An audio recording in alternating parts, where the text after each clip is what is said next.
Hello everyone. मैं CA Ravi टाउरी और इस दिस पर्टिकुलर वीडियो में हम लोग एसे 299 रिवाइज्ड देखने वाले।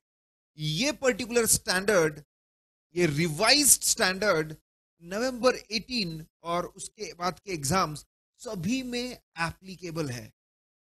Correct. So it is amendment और आप सब जानते हैं अमेंडमेंट्स इंपॉर्टेंट होते हैं, उसमें से एग्जाम में पूछने के चांसेस बहुत ज्यादा होते हैं। तो केयरफुल ये पर्टिकुलर वीडियो को देखिए। ओके, इससे पहले कि हम आगे बढ़े मैं आपको बताऊं, आप सबको पता है कि हमारे जो स्टैंडर्ड्स ऑन ऑडिटिंग है, इंडिया में जो स्टैंडर्ड्स ऑन ऑडिटिंग है, it is 99.99% copy of international standards on auditing. हमने इंटरनेशनल स्टैंडर्ड्स ऑन ऑडिटिंग जो है वहां से चीजों को कॉपी किया है। We have copied from there. ऐसा नहीं है कि हम लोग हमारे खुद के नहीं बना सकते थे, but because we want to keep standardisation, harmonisation, ठीक है, ताकि हम लोग अक्रॉस द वर्ल्ड जो स्टैंडर्ड्स है वैसे ही स्टैंडर्ड्स फॉलो करें, सब लोग एक जैसी चीजें फॉलो करें। तो basically our standards are similar to international standards on audit. लेकिन खास बात, एसे 299 सिर्फ इंडिया में ही है। इंडिया के अकाउंटिंग बॉडी आईसीएआई ने इसको बनाया है। There is no corresponding, there is no corresponding international standards on auditing ISA 299। 299 सिर्फ इंडिया में है, इसीलिए सीरीज का आखिरी नंबर दिया है। देखो, 300 से दूसरी सीरीज शुरू होती है स्टैंडर्ड्स ऑन ऑडिटिंग की, बराबर 200 सीरीज का आखिरी दिया है। ऐसे 299 आखिरी नंबर इसके लिए दिया गया है। ठीक है, ये बात आपको पता होनी चाहिए, तो पढ़ने में और भी मजा आएगा। देखिए, across the world standard joint audit का इंपॉर्टेंस बढ़ता जा रहा है, इट इज इंक्रीजिंग। लोगों का ऐसा मानना है कि जॉइंट ऑडिट होते हैं उसकी क्वालिटी बहुत अच्छी होती है, रिपोर्ट की रिलायबिलिटी बहुत अच्छी होती है अक्रॉस। और उसमें इंडिया ने इस तरीके से अपना खुद का standard banana is a very good step, बहुत अच्छा स्टेप। ठीक है, आपको पता है फ्रांस में जितने कंपनियों को कंसोलिडेशन करना पड़ता है, it is mandatory to keep joint auditor. France में जिस कंपनी को कंसोलिडेशन करना है वहां पे जॉइंट ऑडिटर रखना मैंडेटरी है। मतलब वो लोग कितना मानते हैं, इनफैक्ट यूरोपियन यूनियन जो है पूरा, वो लोग कितना मानते हैं जॉइंट ऑडिटर को, कितना उसका इंपॉर्टेंस है। करेक्ट, ये हम लोग समझ में आता है। और इंडिया भी अब उसी लाइंस पे चल रहा है। रिवीजन तो होना ही चाहिए था पर्टिकुलर स्टैंडर्ड का। जो पुराना स्टैंडर्ड था वो एएएस के जमाने का था, ऑडिटिंग एंड अश्योरेंस स्टैंडर्ड के जमाने का था, बहुत ही पुराना। मतलब हमारे नए स्टैंडर्ड 2008 में आए, उसके भी पहले के जमाने का था। तो नया स्टैंडर्ड लाना बिल्कुल स्वाभाविक था, लाना ही चाहिए था। ठीक है, ताकि इसके अंदर भी हम लोग रिस्क बेस्ड ऑडिट की बातें इनकॉर्पोरेट कर सके। ठीक है, ओके ना। तब मैंने आपको बताया कि इट्स अ रिवाइज स्टैंडर्ड, ये भी बताया कि इंडिया में खुद अपने इंडिया में ही ऐसा स्टैंडर्ड है, और क्यों जॉइंट ऑडिट का इंपॉर्टेंस अक्रॉस द ग्लोब बढ़ रहा है, और इंडिया में भी उसका इंपॉर्टेंस और बढ़ते जाएगा आगे। यू नेवर नो कि कल जाके ऐसा लॉ आ जाए जिसमें joint audit becomes mandatory for certain companies. ठीक है, let's see now joint audit, ये एसे 299 में हम लोग क्या क्या पढ़ने वाले, what we are going to study. ठीक है, पहले आपको बता दूं, हम लोग जॉइंट ऑडिट मतलब क्या, उसके एडवांटेजेस, उसके डिसएडवांटेजेस हम लोग पढ़ने वाले हैं। We are going to study that. ठीक है, एग्जाम में पूछा हुआ क्वेश्चन है। फिर हम पढ़ने वाले हैं जॉइंट ऑडिट की स्ट्रैटेजी कैसे बनाना, प्लानिंग कैसे करना, स्ट्रैटेजी बनाने के बाद किसकी क्या रिस्पॉन्सिबिलिटीज होगी, कौन सी जिम्मेदारियां इंडिविजुअल होगी, कौन सी जिम्मेदारियां जॉइंट होगी, वो देखेंगे। फिर काम करते वक्त when we work, can we rely joint, और क्या हम दूसरे जॉइंट ऑडिटर पे भरोसा कर सकते हैं क्या, या फिर उसका काम फिर से हमने चेक करना चाहिए, रिलायंस एंड कोऑर्डिनेशन कैसे होना चाहिए, वो एंड में कंक्लूजन्स कैसे आपस में मिलके बनाएंगे और रिपोर्टिंग कैसे करेंगे। तो 5 बहुत ही इंपॉर्टेंट और पूरी लिंक्ड है, पूरी लिंक्ड है चीजें, एक के बाद एक, कॉमन सेंस है। पहले होता क्या कॉन्सेप्ट, एडवांटेज डिसएडवांटेज, इसकी स्ट्रैटेजी और प्लानिंग कैसे करना, स्ट्रैटेजी प्लानिंग के बाद में किसकी क्या जिम्मेदारी होगी, काम करते वक्त हम एक में पे रिलाई कर सकते हैं क्या, कोऑर्डिनेशन कैसा होना चाहिए, और आखिरी में कंक्लूजन और रिपोर्टिंग कैसे करना। ये 5 इंपॉर्टेंट चीजें। इसके अलावा 2 छोटी छोटी इंपॉर्टेंट बहुत ही कॉमन जो हम हर स्टैंड में पढ़ते हैं वो भी है, वो आखिरी में फटाफट देख लेंगे हम लोग। ओके गाइस, तो let's see what do mean by joint audit. जब 2 या ज्यादा लोग, ज्यादा ऑडिटर्स मिलकर काम करते हैं और कंबाइंड ऑडिट रिपोर्ट देते हैं, कंबाइंड ऑडिट रिपोर्ट देते हैं, कंबाइंड ओपिनियन देते हैं, उसको हम लोग जॉइंट ऑडिट बोलते हैं। It is called as joint audit. देखिए ब्रांच ऑडिट से अलग कैसा है, ब्रांच ऑडिट में भी प्रिंसिपल ऑडिटर काम करता है और ब्रांच के ऑडिटर्स काम करते हैं, तो इससे वहां पर भी 2 लोग काम कर रहे हैं। How is it different, different ऐसा है कि ब्रांच ऑडिट के केस में फाइनल ऑडिट रिपोर्ट में सिर्फ प्रिंसिपल ऑडिटर का ओपिनियन होता है, सिर्फ प्रिंसिपल ऑडिटर जो है उनका ही ओपिनियन रहता है, ब्रांच ऑडिटर्स के ओपिनियन अलग से नहीं आते। ये फर्क है, are you getting the difference. Joint audit में 2 या ज्यादा ऑडिटर्स मिलकर काम करते हैं और दोनों का कंबाइंड ऑडिट रिपोर्ट रहता है, कंबाइंड ओपिनियन होता है। ब्रांच ऑडिटर्स, सब्सिडरी ऑडिटर्स के केस में again auditors work together, but in this case final opinion सिर्फ प्रिंसिपल ऑडिटर का ही होता है, it is of principal auditor only. ये डिफरेंस है। इसने लिखा भी ऐसे 299 रिवाइज्ड में that this standard should not be applied when we deal with branch auditors, when we deal with auditors of the subsidiaries, when we deal with auditors of the joint venture, उनसे जब deal करते हैं, correct, तो ये standard को ना लगाए, उसके लिए हमारे पास में स्पेसिफिकली वी हैव SA 600, उसके लिए हमारे पास SA 600 है, करेक्ट। ओके, क्या एडवांटेजेस है साहब आज के डेट में, व्हाट आर द एडवांटेजेस। आज के डेट में इतने इतने बड़े इतने बड़े बड़े कंपनीज हैं, रिलायंस, एक समय में जब पेट्रोल के प्राइस आए थे 4.5 लाख करोड़ का टर्नओवर, 4.5 लाख करोड़ का टर्नओवर, मतलब अगर आप डेली डेली कितना सेल करते होंगे निकाले तो 1200 करोड़ के आसपास आएगा, 1200 करोड़ के आसपास। इतनी इतनी बड़ी कंपनी मैमथ।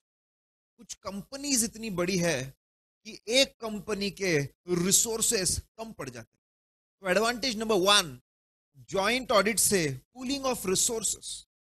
जब 2 या ज्यादा फर्म साथ में आते हैं तो दे ब्रिंग देयर रिसोर्सेस, उतना मैन पावर, उतनी मशीन्स आ जाती है, तो पुलिंग ऑफ रिसोर्सेस, उतनी स्पेस मिल जाती है, पुलिंग ऑफ एक्सपर्टीज। ठीक है, बड़े बड़े कंपनीज में कई तरह के बिजनेस होते हैं, एक ही ऑडिट फर्म को हर बिजनेस का नॉलेज हो जरूरी नहीं है, तो पुलिंग ऑफ एक्सपर्टीज, आप टेलीकॉम के एक्सपर्ट है, आप सीमेंट के एक्सपर्ट है, आप टेक्सटाइल के एक्सपर्ट है, सब साथ में मिलके आ जाइए, क्योंकि इस क्लाइंट में सब कुछ। एडवांटेजेस, पूलिंग ऑफ रिसोर्सेज, बड़े बड़े कुछ कंपनीज होते हैं एक सीए फर्म के रिसोर्सेज कम पड़ जाएंगे, और पूलिंग ऑफ एक्सपर्टीज भी एडवांटेज है। म्यूचुअल कंसल्टेशन, साथ में मिलकर ऑडिट करते हैं, तो जितनी क्रिटिकल बातें होती है वो आपस में कंटिन्यूअसली डिस्कस करते रहते हैं, कंसल्ट करते रहते हैं, तो ज्यादा अच्छे कंक्लूजन्स बनते हैं, ज्यादा अच्छे ओपिनियन बनते हैं, रिलायबिलिटी बढ़ती है, quality of the work improves, quality improve हो जाती है। बहुत सी बार it can reduce the cost also. अब आप सोच रहे होंगे सर ऐसे कैसे पॉसिबल है, ऑडिटर्स तो बढ़ गए, ऑडिटर्स बढ़ गए, ऐसे कैसे कॉस्ट कम हो जाए, how come cost will reduce, correct, cost कम कैसे हो सकता है, how come cost will reduce, ठीक है। तो ऐसा है, कॉस्ट कैन रिड्यूस, कॉस्ट कम हो सकते हैं, हाउ कॉस्ट विल रिड्यूस, कैसे, देखिए, अगर जॉइंट ऑडिटर्स हम सोच समझ के अपॉइंट करें तो it can reduce the cost. आप एक काम करिए, अगर कंपनी का पूरा बिजनेस फैला हुआ है, ईस्ट वेस्ट साउथ नॉर्थ हर जगह पे फैला हुआ है, it is spread across east west south north, हर जगह फैला है, ठीक है। आप ईस्ट ईस्ट के लिए ईस्ट का एक जॉइंट ऑर्डर रखिए, वेस्ट के लिए वेस्ट का रखिए, साउथ के लिए साउथ का रखिए, नॉर्थ के लिए नॉर्थ का रखिए, तो इनको बहुत ज्यादा कम्यूट नहीं करना पड़ेगा। नॉर्थ वाले ने नॉर्थ संभाल लिया, कम्यूटेशन कॉस्ट, रहने के कॉस्ट कम हो जाएंगे, मैन पावर कॉस्ट कम हो जाएंगे, वेस्ट ने वेस्ट वाला संभाल लिया, साउथ ने साउथ वाला संभाल लिया, नॉर्थ ने नॉर्थ वाला संभाल लिया, तो it can reduce the cost. एक ही फॉर्म अपॉइंट करते तो पूरे इंडिया में उनको दौड़ाना पड़ता, आने जाने का खर्चा, रहने का खर्चा बढ़ जाता। तो joint audit can reduce the cost also, yes, it can reduce the cost, cost कम हो सकते हैं, ठीक है। Are you getting this point? Then it, even if one auditor leaves, एक ऑडिटर अगर ऑडिट छोड़ भी दे तो प्रॉब्लम, बहुत ज्यादा प्रॉब्लम प्रॉब्लम होता है लेकिन बहुत ज्यादा प्रॉब्लम नहीं होगा, because there is one more auditor who is there, who knows the entity, who can cover up, who can cover up, who can manage, who will help to complete the audit. Rotation smoothly होता है, ये भी advantage है। Sir कैसे? एक firm है, उसके 8 साल हो गए, आप सबको पता है 2 साल के बाद रोटेशन लगने वाला है, रोटेशन एकदम से एक नई फर्म आ जाएगी। एक काम करिए, 8 साल होने के बाद 9th और 10th जो ईयर है, इसमें आप नए फर्म को लेके आ जाइए। तो 9th और 10th ईयर में पुरानी फर्म भी कंटिन्यू कर रही है और साथ में न्यू फर्म भी कंटिन्यू कर रही है। 9th और 10th ईयर में दोनों कॉमन रहेंगे, दोनों कॉमन रहेंगे। कॉमन रहने से नई फर्म को 2 साल मिल जाएंगे रेडी होने के लिए। जैसे 10 साल पूरे होंगे, पुरानी फर्म चली जाएगी, पुरानी फर्म चली जाएगी and new firm will continue thereafter. Smooth transition होता है, जॉइंट ऑडिटर रखने से स्मूथ ट्रांजिशन हो सकता है। जब भी कोई टेन्योर खत्म होने वाला है, जॉइंट ऑडिटर को लेके आइए, उसको ट्रेन होने दीजिए, let the old firm go away and let the new firm continue thereafter. तो बहुत एडवांटेज है, पूलिंग ऑफ रिसोर्सेस का एडवांटेज, पूलिंग ऑफ एक्सपर्टीज का एडवांटेज, म्यूचुअल कंसल्टेशन का एडवांटेज। आने के बाद mutual consultation, it improves quality of the work, it reduce, quality improve होती है, कॉस्ट रिड्यूस होती है, कोई छोड़ के चले जाए तो चिंता की बात नहीं है। और रोटेशन, रोटेशन की बात करते हैं तो रोटेशन भी, ठीक है, रोटेशन भी बड़ा, रोटेशन को हम अच्छे से मैनेज कर सकते हैं with the help of joint audit. Disadvantages, disadvantages की हम लोग बात करते हैं, ठीक है, when we talk about the disadvantages, ठीक है, बहुत क्या डिसएडवांटेज होते हैं जॉइंट ऑडिट में? Are there disadvantages in joint audit? Answer is yes, there are certain disadvantages, कुछ डिसएडवांटेजेस हैं। सर जैसे कौन से डिसएडवांटेजेस है? ठीक है, नंबर 1, जैसे ही वो लोग आते हैं, they can be from different standing. Joint auditors में, joint auditors firms can be of different standing. एक आते हैं हाई फाई एकदम, ठीक है, सूट बूट पहन के आईपैड लेके वो लोग ऑडिट करते हैं, उनके सॉफ्टवेयर है, क्लाउड बेस्ड सॉफ्टवेयर है, पूरे डॉक्यूमेंट्स क्लाउड पे रहते हैं, ऑनलाइन मैनेजर्स इनका काम रिव्यू करते हैं, हाई फाई क्लास अपार्ट। एक आता है पेज फाड़ के लाता है, जेब से निकालता है क्वेरी लिखने के लिए। जो हाई फाई वाले हैं वो सोचते हैं, "हाँ, ये क्या ऑडिट करेगा, एक फटे हुए पेज पे क्वेरी लिखता है।" क्वेरी लिखने वाला सोचता है, "हाँ, ये क्या ऑडिट करेंगे, गेम तो खेलते रहते हैं दिन भर अपने गैजेट्स के ऊपर, दिमाग तो इनका चलता नहीं है।" दोनों की स्टैंडिंग अलग अलग हो सकती है, दोनों की ट्यूनिंग में प्रॉब्लम आ सकता है। ठीक है, common areas can get neglected. हमको लगा आप चेक कर लेंगे, आपको लगा हम चेक कर लेंगे, आप चेक कर लो, आप चेक कर लो, आप चेक कर लो, आप चेक कर लो, आप शुरू करो हम खत्म कर देंगे, आप शुरू करो हम चेक कर लेंगे। इस चक्कर में common area can get neglected, coordination में प्रॉब्लम है। अरे तुमने सेल चेक नहीं किया अभी तक, सेल चेक होगा तो उसके बाद तो डेटा चेक करेंगे। कोऑर्डिनेशन में प्रॉब्लम है। अरे यार पहले सेल तो चेक करो फिर डेटर चेक करेंगे, सेल ही चेक नहीं हो रहे तो डेटर कैसे चेक होंगे। कोऑर्डिनेशन में प्रॉब्लम है, समय वेस्ट हो रहा है उसकी वजह से। आखिरी में शेयरिंग ऑफ द फीस में प्रॉब्लम। सीनियर फर्म बोलती है हम सीनियर फर्म है, हमको ज्यादा पैसे मिलने चाहिए। फिर बोलते हैं नहीं, कोई बोलता है नहीं हमने ज्यादा लोग लगाए थे, हमको ज्यादा पैसे मिलने चाहिए। कोई बोलता है नहीं हमारा काम ज्यादा कॉम्प्लिकेटेड था, हमको ज्यादा पैसे मिलने चाहिए। ऐसे अलग अलग डिस्कशंस होंगे कि फी शेयरिंग किस बेसिस पे होना चाहिए, how the fee sharing should take place.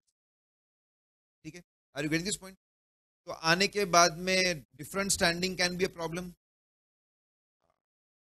common area neglection can be a problem, coordination can be a problem, and last fee sharing can be a problem.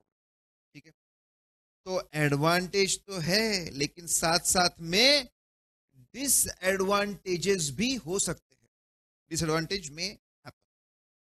Correct, are you getting this point? Okay, now guys इसके बाद से हमने हमने हर point के लिए chart बना के रखा है। Yes, everything will be covered charts के थ्रू। चार्ट बना के रखा हुआ है, वो चार्ट आपकी लाइफ को आसान बना देगा, सिंप्लीफाई कर देगा। ठीक है, ओके, लेट्स सी। ठीक है, चलिए देखते हैं जॉइंट ऑडिट की स्ट्रैटेजी। ठीक है, जॉइंट ऑडिट की स्ट्रैटेजी, प्लानिंग, रिस्क असेसमेंट कैसे होना चाहिए। लेट्स सी, बहुत ही आसान। तो ऐसी एग्जांपल लिया है कि रिलायंस, जैसे आपको बता दूं रिलायंस में जॉइंट ऑडिट होता है। ठीक है, पहले 3 ऑडिटर हुआ करते थे, Chaturvedi and Shah, Deloitte, Rajendra and company. अब रोटेशन के बाद, पहले 3 ऑडिटर हुआ करते थे, अब रोटेशन के बाद में 2 ही ऑडिटर है, there only 2 auditors, GTS and company. Ostwal, TP Ostwal is the one of the partners, बहुत ही फेमस फर्म है मुंबई की, टीपी ओस्तवाल, वो एक फर्म है। ठीक है, और दूसरी फर्म है बीएसआर एंड कंपनी, केपीएमजी। एक बिग फोर को रखना मस्ट है क्योंकि international, one of the big four is must, क्योंकि इंटरनेशनल इंटरनेशनल फंडिंग है, इंटरनेशनल अलग अलग स्टॉक एक्सचेंजेस में वो लिस्टेड है, तो वहाँ के नॉर्म्स के हिसाब से एक बिग फोर उनको रखना मस्ट है। ठीक है, तो 2 लोग हैं, पहले 3 जॉइंट ऑडिट हुआ करते थे रिलायंस के, अब 2 लोग। तो रिलायंस है, रिलायंस में जियो का भी बिजनेस है, पेट्रोलियम का भी बिजनेस है, और अदर्स भी एक बिजनेस है। ठीक है, तो ऐसे हम लोग बोल रहे हैं 3 जॉइंट ऑडिटर्स है, J1, J2, J3 मिलकर ऑडिट कर। ठीक है, लेट्स, बहुत आसान। जॉइंट ऑडिट में सबसे पहले जॉइंट ऑडिटर्स ने जाके कॉमन एंगेजमेंट लेटर लेना चाहिए। They should go and take common engagement letter. Yes, joint audit की शुरुआत में ही एक कॉमन एंगेजमेंट लेटर लीजिए जिसमें मैनेजमेंट की जिम्मेदारियां लिखी हुई है, जॉइंट ऑडिटर की जिम्मेदारियां लिखी हुई है। करेक्ट, और सबने मिलके, सभी जॉइंट ऑडिटर्स ने मिलके असाइनमेंट एक्सेप्ट किया है, ऐसा लिखा होना चाहिए। मिलकर ऑडिट करेंगे, ऐसा लिखा होना चाहिए। तो जॉइंट ऑडिट में जाते से ही आप सबसे पहले पॉइंट नंबर 1, ठीक है, हर देखो चार्ट को पढ़ना कैसे, उसकी नंबरिंग भी की हुई है। चार्ट को पढ़ना कैसे, उसकी नंबरिंग भी की हुई है। और जो नंबरिंग की है उसकी थियरी भी नीचे वही पॉइंट्स के हिसाब से दी हुई है। ऐसे तो आप चार्ट पढ़ेंगे एकदम कॉन्सेप्ट क्लियर हो जाएंगे, लेकिन आपका फिर भी मन करता है आपको और थियरी भी पढ़ना है, तो जैसी नंबरिंग चार्ट में है वैसी की वैसी नंबरिंग थियरी में भी है। ठीक है, तो पहले आप कॉमन एंगेजमेंट लेटर लीजिए।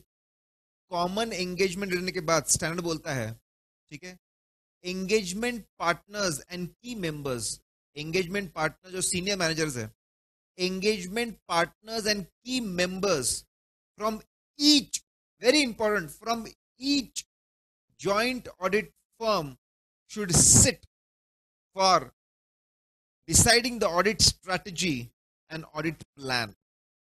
करेक्ट, जॉइंट ऑडिट स्ट्रेटेजी बनाने के लिए, जॉइंट ऑडिट प्लान बनाने के लिए हर फर्म के एंगेजमेंट पार्टनर ने और की मेंबर्स ने आना चाहिए। लेटर ले लिया, लेटर लेने के बाद में सब लोग आके बैठे, ठीक है, जो एंगेजमेंट पार्टनर्स है, की मेंबर, सब लोग आकर बैठना जरूरी है।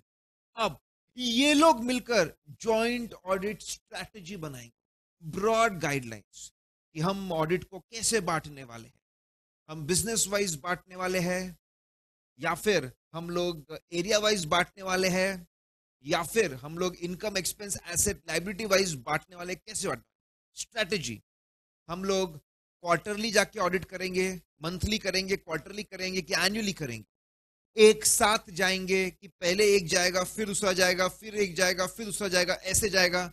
ये जॉइंट ऑडिट स्ट्रेटेजी बनाना है। Point number 3 joint audit strategy बनाना है। ये जॉइंट ऑडिट स्ट्रेटेजी के बेसिस पे जॉइंट ऑडिट प्लान बनेगा। on the base of joint audit strategy. What is plan? Detailed step-by-step instructions on how to do audit. That is called joint audit plan. जो overall broad होता है उसको strategy बोलते हैं, जो detailed होता है उसको हम लोग क्या बोलते हैं, प्लानिंग। ठीक है, ब्रॉड लेवल पे स्ट्रेटेजी है, डिटेल लेवल पे आपका प्लान है। Are you getting this point? Exam में क्वेश्चन आ सकता है, जॉइंट ऑडिट की प्लानिंग कैसे करना, पूरा ये बातें आपको लिखनी पड़ेगी। ठीक है, तो प्लानिंग के अंदर हम बोलेंगे, प्लानिंग करते वक्त you should take into consideration earlier experience, engagement partners earlier experience with this industry और दिस क्लाइंट। अगर किसी को टेलीकॉम का पहले एक्सपीरियंस है तो उसमें क्या खास बातें हैं, जैसे टेलीकॉम में, जियो टेलीकॉम है, इंटर कनेक्टिविटी चार्जेस, आपस में टेलीकॉम कंपनीज को जो पेमेंट करने पड़ते, इट्स क्रिटिकल इशू। टेलीकॉम के अंदर फिक्स्ड कॉस्ट होती है, वेरिएबल कॉस्ट नहीं जैसे होती है। एक बार आपने पूरा इंफ्रास्ट्रक्चर सेट कर लिया तो आपके वेरिएबल कॉस्ट नहीं होती, जो फिक्स्ड कॉस्ट है उस पर गाड़ी चलती रहती है। करेक्ट, उस पर गाड़ी चली जा रही है, चली जा रही है। तो depreciation is a very important thing, कि डेप्रिसिएशन कैसे चार्ज किया जाना चाहिए, how depreciation should be charge. Correct, profitability बहुत असर पड़ता है। तो प्लान करते वक्त अगर आपको if you have a prior experience with this industry, with this kind of business of this client, take that into consideration. इस साल असाइनमेंट एक्सेप्ट करते वक्त जो आपको एक्सपीरियंस मिला उसको बोलते प्रिलिमिनरी, ठीक है, प्रिलिमिनरी एंगेजमेंट एक्टिविटी, ऐसे 300 के अंदर होता है पीईए, प्रिलिमिनरी एंगेजमेंट एक्टिविटी। उसमें सोचते हैं ऑडिट लेना कि नहीं लेना, और उसके बाद एंगेजमेंट साइन करते हैं। उसमें अगर कोई आपको नया नॉलेज मिला है, जैसे कि भाई जियो के अंदर प्रॉफिट्स दिखाने का बहुत बड़ा प्रेशर रहेगा, क्योंकि जियो एयरटेल, ठीक है, जियो एयरटेल आइडिया सब आपस में कॉम्पीट कर रहे हैं, सब ज्यादा से ज्यादा सेल दिखाना चाहते हैं, ज्यादा से ज्यादा प्रॉफिटेबिलिटी दिखाना चाहते हैं। तो बोले इंटेंस कंपटीशन रहेगा इनके बीच में, तो प्रेशर रहेगा, तो प्रॉफिट को एडजस्ट कर सकते हैं, ऐसा लग रहा है, एक्सेप्ट करते हो हमको पता चला। ठीक है, तो पहले के एक्सपीरियंसेस और इस बार असाइनमेंट एक्सेप्ट करते हो, कुछ अगर आपको नया पता चला वो ध्यान में रखिए प्लान बनाते वक्त। प्लान में आप, ठीक है, प्लान में एरिया को डिवाइड करिए, डिटेल्ड आप लिखिए, डिटेल लिखिए कौन सा एरिया कौन करने वाला, कौन सा एरिया, कौन से बिजनेस कौन करने वाला है, कौन सा एरिया कौन करने वाला है, बिल्कुल डिटेल्ड में लिखिए। एक एक चीज, कौन से ब्रांचेस किसके अंडर आएंगी, कौन सी सब्सिडरीज किसके अंडर रहेगी, ठीक है। डिवीजन ऑफ वर्क आप लिखिए। कुछ कॉमन, फिर कॉमन एरियाज कौन से रहेंगे, कुछ एरियाज बहुत इंपॉर्टेंट होते हैं, कॉम्प्लिकेटेड नेचर के होते हैं, वो कॉमन एरियाज में रखते हैं, या फिर सबका उसमें इन्वॉल्वमेंट होता है। जैसे टैक्स है, टैक्स के अंदर पूरे सभी बिजनेस सब मिलाकर टैक्सेशन होता है, सबका इन्वॉल्वमेंट है, तो tax, deferred tax can be a common area. Consolidation adjustment check करना can be a common area. Impairment testing can be a common area. Foreign branch open की है अभी, that can be a common area, ठीक है। तो common areas हो सकते हैं, तो वो लिखिए डिटेल कि ये हमारे इंडिविजुअल डिवीजन ऑफ वर्क ऐसा ऐसा है, इंडिविजुअल एरियाज ऐसे है, ये हमारे कॉमन एरियाज है, ठीक है। बैठ के आप सब आपस में बैठ के फिर हर एरिया में, स्पेसिफिक एरिया में, कॉमन एरियाज में कितना रिसोर्सेस लगेंगे, कितने लोग लगेंगे, कितने मैन आवर्स लगेंगे, वो आपस में मिलके तय करो कि कौन से बिजनेस को किसी को 50 घंटे, कहीं पे 100 घंटे, कहीं पे 200 घंटे, कहीं पे 300 घंटे, 300 मैन आवर्स, वो अलोकेशन भी आप तय करो प्लानिंग के वक्त। सबसे इंपॉर्टेंट फैक्टर्स कौन से ध्यान में रखने चाहिए, तो बोले कोऑर्डिनेशन, प्लान के हिसाब से चलो, ठीक है। कोई सीक्वेंस चेंज मत करो, सब लोग प्लान के हिसाब से चलो, जो प्लान है वैसा, और टाइम के हिसाब से चलो, क्योंकि बहुत सारे ऑडिटर का काम आपके ऊपर डिपेंडेंट है। आप सेल्स चेक करोगे तो सामने वाला डेटर चेक कर पाएगा। सिग्निफिकेंट फैक्टर्स क्या होंगे, coordination can be a very significant factor. कोई भी काम शुरू करने से पहले रिलेटेड जॉइंट ऑडिटर से बात कर लो, कहीं डुप्लीकेशन ऑफ वर्क ना हो। तो ये भी प्लान में लिखो कि सिग्निफिकेंट फैक्टर्स क्या होंगे। Following the plan as it is in the same sequence with the same given time limits, this can be a significant factor. Communicating so that there is no duplication of work, this can be a significant factor. और आखिरी में reporting तय कर लीजिए, quarterly reports लगने वाली है, half yearly reports लगने वाली है, एनुअल रिपोर्ट्स लगने वाली है, बोर्ड को भी रिपोर्ट देनी है क्या, अथॉरिटीज को रिपोर्ट देनी है, कार रिपोर्ट लगने वाला है, टैक्स ऑडिट रिपोर्ट लगने वाला है, कौन सी रिपोर्ट्स लगने वाली है, कब कब देंगे, ठीक है, उसके डेट्स क्या रहेंगे, रफ डेट्स क्या रहेंगे, कब दिए जाएंगे, वो तय कर लीजिए, ठीक है। और जो वर्क अलोकेशन था उसको राइटिंग में, वेरी इंपॉर्टेंट, एग्जाम में क्वेश्चन आया हुआ इसके ऊपर, राइटिंग में होना चाहिए, उस पर सभी जॉइंट ऑडिटर्स की सिग्नेचर होनी चाहिए, और दो चार्ज विद गवर्नेंस, मैनेजमेंट के भी ऊपर जो टीसीडब्ल्यूजी बैठे उनको कम्युनिकेट हो जाना चाहिए, ताकि किसी तरह का, ठीक है, राइटिंग में होने से, डॉक्यूमेंट करने से, कम्युनिकेट करने से कोई कंफ्यूजन नहीं होता, इसकी क्या जिम्मेदारी है, there is absolute clarity, there is no confusion, ठीक है, किसी तरह का कोई कंफ्यूजन नहीं होता है, और आगे जाके कोई डिस्प्यूट हो तो अच्छे से रिजॉल्व कर सकते हैं। Are you getting this point. अब आपका जॉइंट ऑडिट स्ट्रेटेजी बन गया है, आपका जॉइंट ऑडिट प्लान बन चुका है। अब इसके बाद में पॉइंट 6, 7, 8 हम देख रहे हैं, बहुत सिंपल से।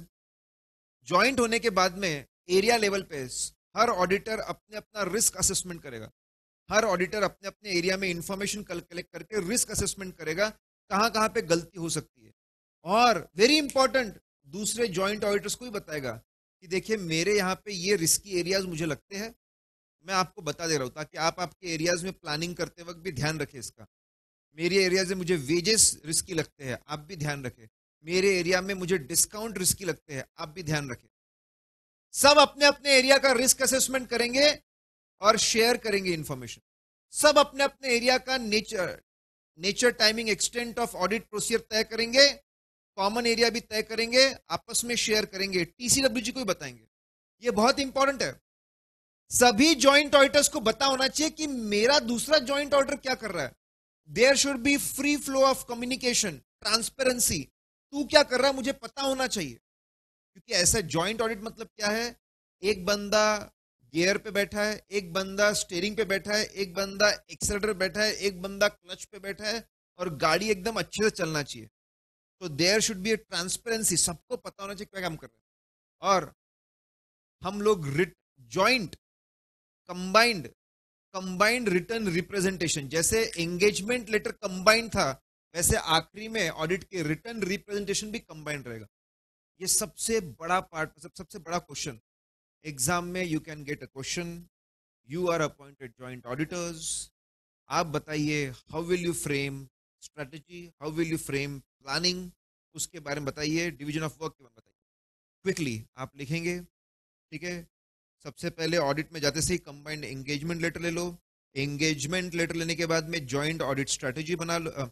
सारे इंपॉर्टेंट एंगेजमेंट पार्टनर्स लोग मिलकर जॉइंट ऑडिटर जॉइंट आप प्लानिंग करेंगे।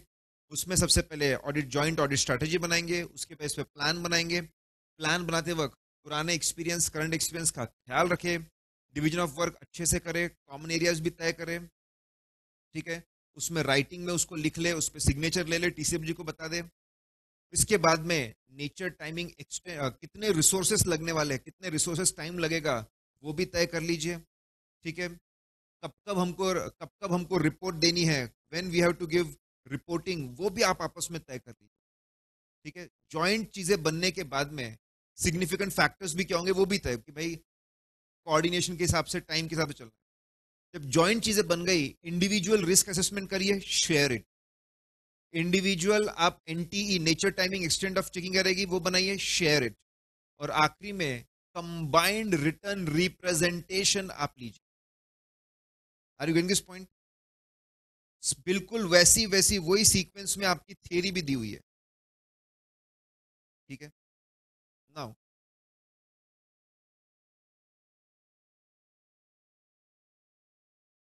आगे बढ़ते हैं, लेट्स सी।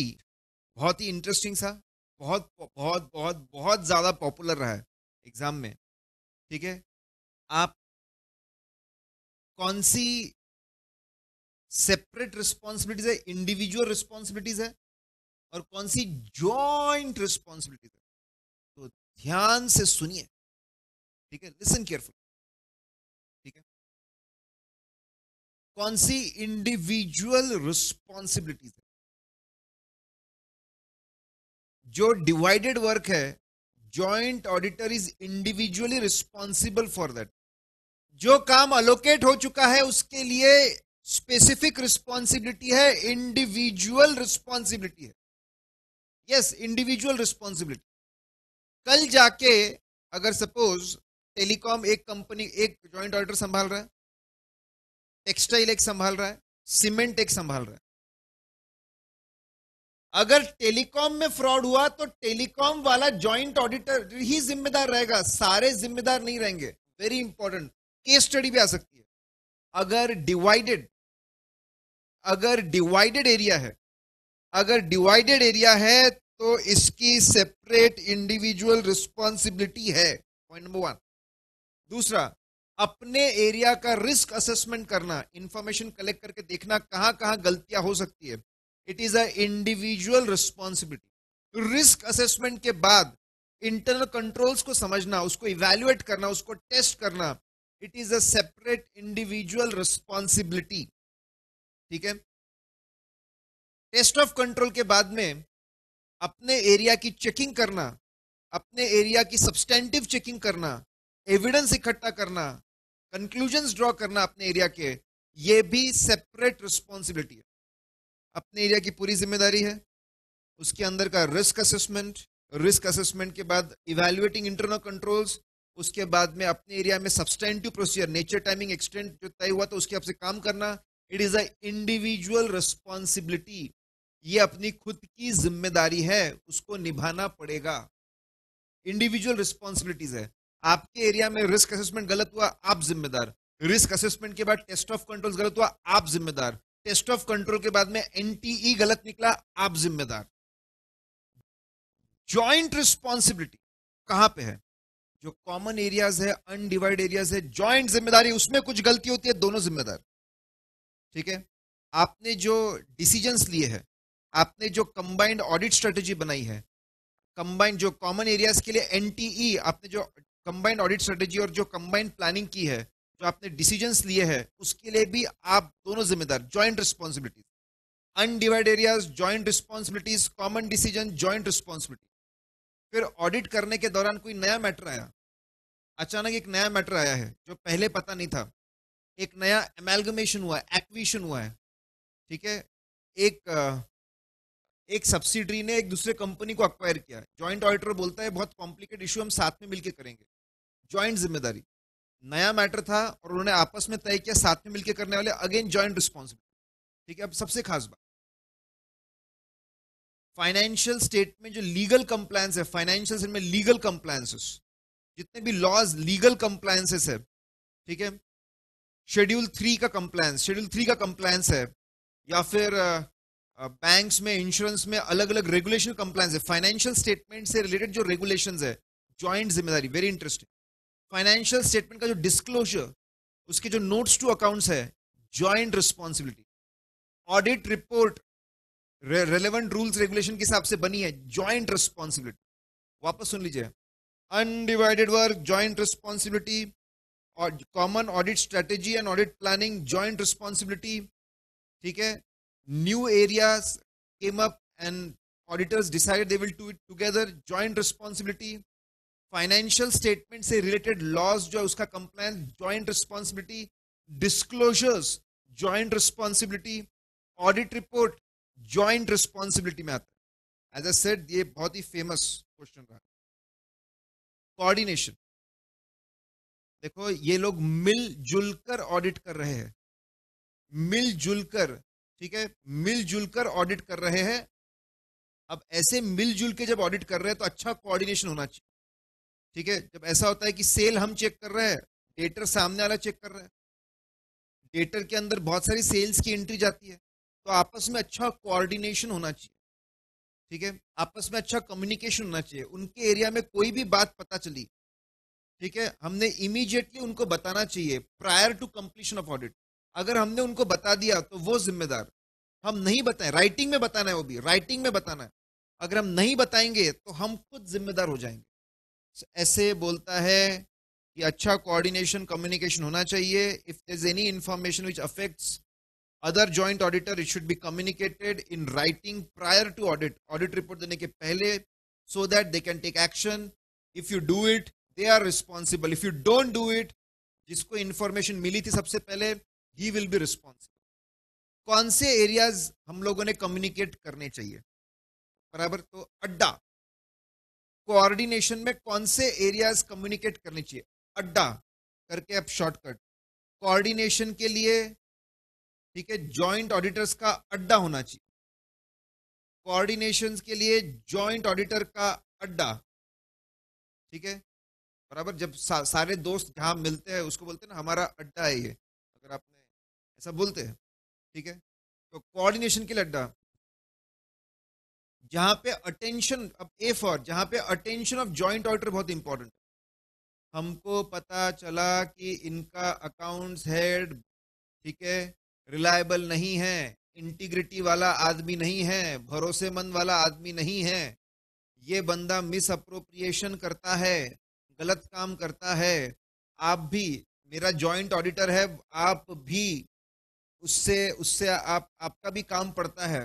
मैंने इमीडिएटली उसको जाके बता देना चाहिए, बेटा ये जो फाइनेंस हेड है ना, ये जो अकाउंट्स हेड है ना, ये इतना रिलायबल नहीं है। A for where attention of the joint auditor is necessary, आपको लगता है कि जरूरी है। डी फॉर डिस्क्लोजर, अरे तू डेटर चेक कर रहा है, डेटर में बताना पड़ता है कितने गुड डेटर्स है, बैड डेटर्स है। सेल चेक करते करते मुझे डिस्प्यूट्स के बारे में पता चला है, तेरे को बहुत काम आएगा गुड और बैड करने में, मुझे पता है तेरे डिस्क्लोजर्स को अफेक्ट करता है, इन्फॉर्म कर दो। Then the is for discussions, जहां डिस्कशन जरूरी आपको लग रहा है, ठीक है।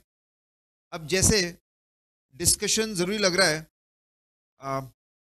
हमारा जो सेल, हम सेल की अकाउंटिंग चेक कर रहे हैं, कुछ सेल ऐसे है जिसमें डेफर्ड पेमेंट्स है, मतलब सेल करने के एक एक दो दो साल बाद पैसे मिलते हैं।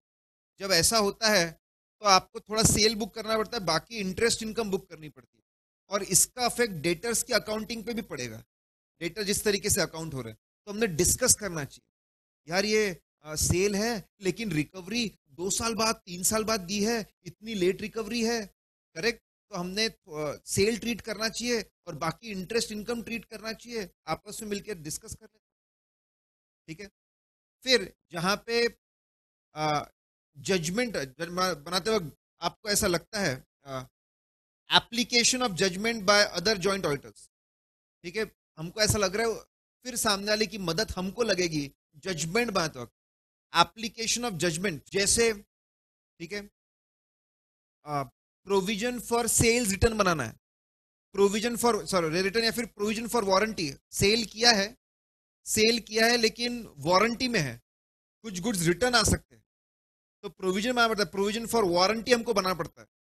ठीक है, तो जो बंदा डेटर से डील करता है, पता है कैसे कस्टमर्स है, उनका बिहेवियर क्या है, उससे आपने डिस्कस करके मदद लेनी चाहिए जजमेंट बनाते वक्त। ठीक है, तो कोऑर्डिनेशन के लिए अड्डा होना चाहिए। अनदर जॉइंट ऑडिटर का अटेंशन अगर उसका इंपॉर्टेंट है उसको बता दो, उसका डिस्क्लोजर है तो बता दो, डिस्कशन की जरूरत है, जैसे मैंने बोला लॉन्ग डेफर्ड सेल्स है, डिस्कस कर लो। ठीक है, एप्लीकेशन ऑफ जजमेंट लगने वाला है तो डिस्कस कर लो। तो जो ऐसे क्रिटिकल एरियाज है उसमें अच्छा खासा कोऑर्डिनेशन होना चाहिए। ठीक है, उसकी थ्योरी भी दी हुई है। Now reliance, can we rely, क्या हम रिलाय कर सकते हैं? ठीक है, can we rely on other joint auditors, क्या हम उनके ऊपर रिलाय कर सकते हैं? Can we rely on them? ठीक है, लेट्स सी, बहुत ही आसान सा है, क्या हम रिलाय कर सकते हैं? यस। तो जॉइंट ऑडिट का मतलब ही क्या है, जॉइंट ऑडिट का पर्पस ही क्या है, अगर हम उन पर रिलाय नहीं कर सकते तो? ठीक है, ऐसे बोलता है वी कैन अज्यूम, हम अज्यूम कर सकते हैं। ठीक है, हम अज्यूम कर सकते हैं that joint auditor has work as per standards on auditing, ठीक है, issued by ICA. Joint auditors have carefully worked in their areas, उन्होंने अपने एरियाज का काम केयरफुली किया है, केयरफुली उन्होंने अपना काम किया है, as per standards on auditing उन्होंने अपना काम किया है। इतना ही नहीं, ठीक है, they have, we can assume कि they have communicated all the important matters to us where financial reporting framework was not followed, where there were significant observations affecting us, their significant judgment, उन्होंने सारे communication हमको किए। ठीक है, हम assume कर सकते हैं उन्होंने अच्छे से काम किया स्टैंडर्ड्स ऑन ऑडिटिंग, हम अज्यूम कर सकते हैं उन्होंने हमको सारे, जहां पर भी ऐसा लगे कि फाइनेंशियल रिपोर्टिंग फ्रेमवर्क फॉलो नहीं हुआ, सिग्निफिकेंट ऑब्जर्व सब कुछ हमको बताया। इट इज नॉट नेसेसरी कि हम उसका काम चेक करें, फिर से चेक करें, तो नॉर्मल सर्कमस्टांस में हम चेक नहीं करते। डेफिनेटली अगर कोई लैक्यूना दिख रहा है, साफ साफ गलती दिख रही है, तो शायद हमको चेक करना पड़े। ठीक है, ऑन द सेम लाइंस, उसी लाइंस पे अगर हम लोग बात करते हैं, ऑन द सेम लाइंस पे अगर हम लोग बात करते हैं, ठीक है, इफ एनी ब्रांच, अगर कोई ब्रांच किसी जॉइंट ऑडिटर ने चेक किया, किसी सब्सिडरी ने चेक किया और उसका इफेक्ट हमारे एरिया पे आ रहा है, जैसे हम लोग पीएनएल आइटम्स चेक कर रहे हैं, ब्रांच का इफेक्ट हमारे एरिया पे आ रहा है, सब्सिडरी का इफेक्ट, सब्सिडरी का इफेक्ट हमारे एरिया पे आ रहा है, अगर ऐसे हमारे एरिया पे इफेक्ट आ रहा है, if it is coming, correct, कोई चिंता की बात नहीं, वी कैन अज्यूम कि ब्रांच के ऑडिट, सब्सिडरी के ऑडिट बहुत अच्छे से हुए हैं और उनके ऊपर की ऑडिट रिपोर्ट्स रिलायबल है, लीगल रिक्वायरमेंट्स रिलायबल है, और जो रिपोर्ट में लिखा है बिल्कुल वैसे ही ऑपरेशंस, ठीक है, वैसे ही ऑपरेशंस उनके हुए होंगे, इट्स फुल्ली रिलायबल, तो हम उनके पूरे काम पे भरोसा कर सकते हैं। उन्होंने अगर किसी ब्रांच को ऑडिट किया है, उन्होंने अगर किसी सब्सिडरी को ऑडिट किया है, तो उस पर भी हम लोग भरोसा कर सकते हैं। Okay, last important point of the standard, देखो बहुत ज्यादा आसान है। ऐसे 299 हमने शुरुआत किया, जॉइंट ऑडिट का मतलब समझा, उसके एडवांटेज डिसएडवांटेज समझे, उसकी प्लानिंग कैसे होनी चाहिए वो हम लोगों ने समझा, पहले जॉइंट प्लानिंग करो फिर इंडिविजुअल प्लानिंग करके भी शेयरिंग करो, जिम्मेदारियां कैसी कैसी है, कहाँ सेपरेट है कहाँ जॉइंट है वो हमने देखा, जिम्मेदारियों के बाद हम आपस में भरोसा कर सकते हैं, कोऑर्डिनेशन आपस में भरोसा कर सकते हैं वो भी हमने देखा। ठीक है, अब आगे बढ़ते हैं, कंक्लूजन एंड रिपोर्टिंग।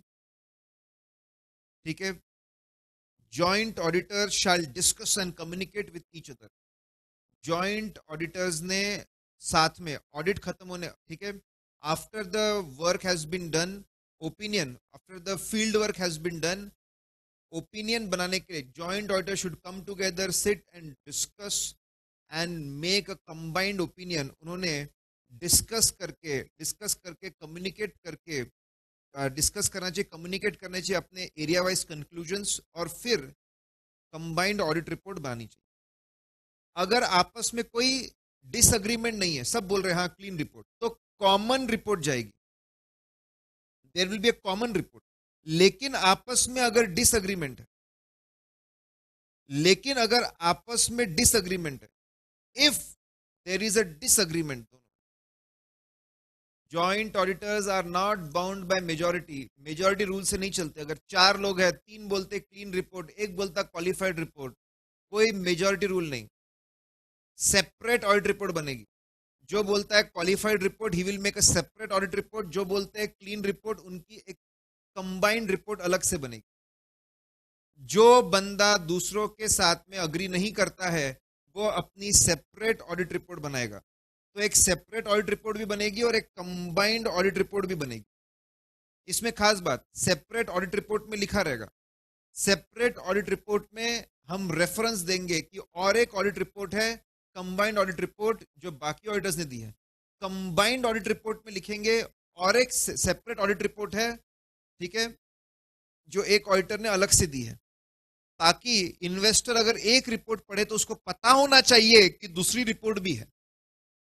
तो कंबाइंड ऑडिट रिपोर्ट में सेपरेट का रेफरेंस देना, सेपरेट में कंबाइंड का रेफरेंस देना, with the help of OMP paragraph, other matter paragraph, as per S 706 706 के हिसाब से जो ओएमपी पैराग्राफ है उसके हिसाब से। तो बहुत सिंपल है, आपस में मिलकर कंक्लूजन ड्रॉ करिए। डिसएग्रीमेंट नहीं है, कंबाइंड रिपोर्ट रहेगी। डिसएग्रीमेंट है तो कोई मेजॉरिटी रूल नहीं चलता, ऐसा नहीं मेजॉरिटी से चलना पड़ेगा, ठीक है। You are not bound by majority. जो बंदा लगता है वो अपनी सेपरेट ऑडिट रिपोर्ट बनाएगा, ठीक है। सेपरेट ऑडिट रिपोर्ट के अंदर रेफरेंस रहेगा कंबाइंड का, कंबाइंड में रेफरेंस रहेगा सेपरेट का, ताकि दोनों को एक में के बारे में पता रहे, और ओएमपी पैराग्राफ डाला जाएगा इसके लिए, ठीक है। सारे इंपॉर्टेंट मुद्दे हमने खत्म कर दिए। अब बहुत ही सिंपल सी बातें, कम्युनिकेशन विद टीसीडब्ल्यूजी बचपन से पढ़ रहे, बहुत बहुत ज्यादा आसान।